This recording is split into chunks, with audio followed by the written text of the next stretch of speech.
Today, we're going to build the toolkit, but not for your house. This one is for your emotional well-being, a set of tools designed not just to help you survive the tough times, but to actually come out stronger on the other side. I mean, really think about that for a second. We've got first aid kits for scrapes and cuts, right? But what do we have for when we're feeling anxious or disappointed or just completely overwhelmed?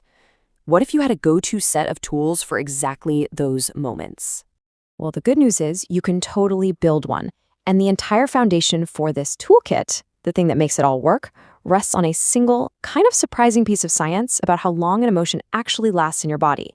All right, so let's dive into the foundation of our whole toolkit, because this first idea, it's a total game changer. It all comes down to your emotions and this 90-second clock. Yep, that's it, 90 seconds. That is the natural, biological lifespan of the chemical reaction in your body that we call an emotion.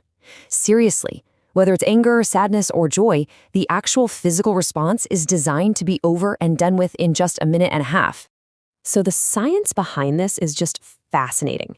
A neuroscientist named Dr. Bolte Taylor discovered that when an emotion gets triggered, a bunch of chemicals flood your body. But, and this is the key part, if you just let it happen, those chemicals are completely flushed out of your system within 90 seconds. So, what keeps that anger or anxiety sticking around for hours or even days? It's us. It's the story we start telling ourselves about the feeling, which just re-triggers that chemical loop over and over and over again. So, you see, the big takeaway here is that we actually have a choice in the matter. And that brings us right to the very first tool in our kit, learning how to consciously shift your perspective. This slide shows a great example of a technique called cognitive reframing. Look, the situation is exactly the same on both sides. You didn't get the promotion. But that frame on the left, the catastrophic one, that's a total dead end. It just makes you feel paralyzed. The reframed perspective on the right, though, it still acknowledges that it stings, but it immediately opens a door to actually doing something about it. It's all about choosing a story that empowers you instead of trapping you. Okay, here is another fantastic perspective shifter. It's called the spotlight effect. You know that feeling, right? That intense, cringy feeling that every single person is watching and judging your every little mistake? Well, some researchers at Cornell University actually tested this. They made students wear embarrassing t-shirts into a crowded room, and they proved that we wildly overestimate how much anyone else notices. And this just hits the nail on the head, doesn't it? We get so caught up inside our own heads, convinced we're the star of some big drama, that in reality, pretty much no one else is even watching. Why? Because everyone else is busy being the main character in their own movie. Just remembering that can be so incredibly freeing. Okay, on to our second tool. You know, sometimes you don't really need to shift your whole perspective. You just need to break out of a negative thought loop, like right now. This tool is all about how to interrupt that downward spiral. That mental quicksand, it actually has a name. It's called rumination. It's when your brain gets stuck on replay, going over and over something without finding any answers. But here's the trap. Trying to fight it directly, telling yourself to just stop thinking about it, is like me telling you, hey, whatever you do, do not think about a pink elephant. What are you thinking about right now? A pink elephant. It just makes the thought stronger. So instead of fighting your brain, you redirect it. This 5-3-1 technique is such a powerful way to interrupt that pattern. It forces your brain to pay attention to the here and now. Naming 5 things you can see pulls you out of your head. Physically moving changes your state.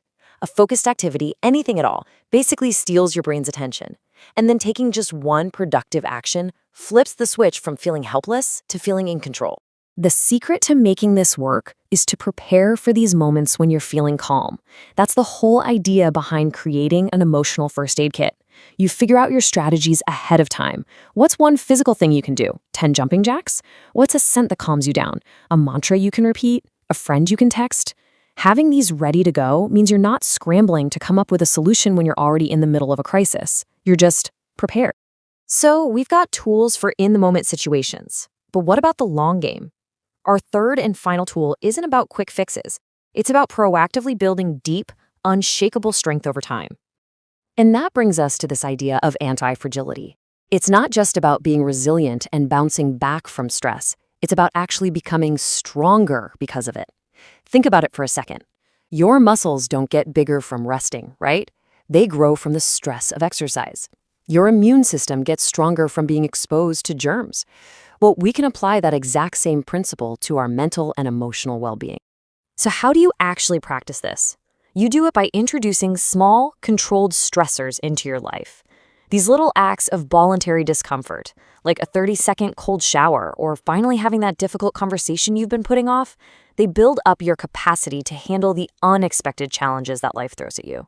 They're like little training sessions that prove to your brain that you can, in fact, handle hard things. And that leads us to one of the most powerful resilience strategies out there, the Stockdale Paradox. It's named after Admiral Jim Stockdale, who survived for years as a prisoner of war. And it's all about this delicate but crucial balance. It's about holding two seemingly opposite ideas in your head at the same time. First, having unwavering faith that you will get through this. But second, combining that with a brutally honest acceptance of just how difficult things are right now. That combination is what creates a sustainable, unbreakable kind of hope. Whew, okay, so we've covered the 90-second rule, and we've filled our toolkit with 3 really powerful types of strategies. Now, let's put it all together and see what our complete resilience system looks like.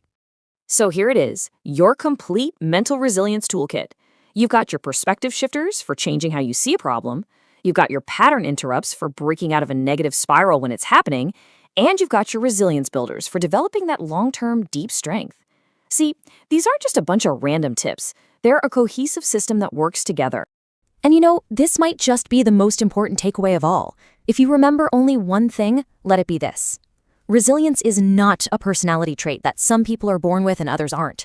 It is a skill. And just like any other skill, it gets stronger and more natural the more you intentionally practice it.